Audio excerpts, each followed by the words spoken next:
10.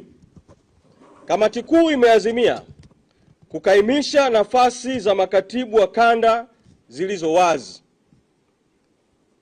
Yohana Rugembe Kaunya ameteuliwa na kamati kuu kukaimu nafasi ya katibu wa kanda ya kaskazini.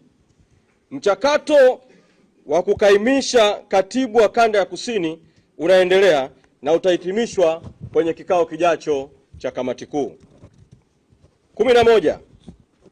Kamati kuu kwa kutumia mamlaka yake yaliyoko kwenye ibara ya 7.716O ya katiba ya chama imewateua ndugu Godbless Jonathan Lema na ndugu Salma Kasanzu kusimamia shughuli za chama kwa kanda ya kati yenye mikoa ya Dodoma, Morogoro na Singida kwa kushirikiana na kamati ya uongozi iliyopo hadi uchaguzi wa kuziba nafasi zilizo wazi katika kanda hiyo utakapofanyika.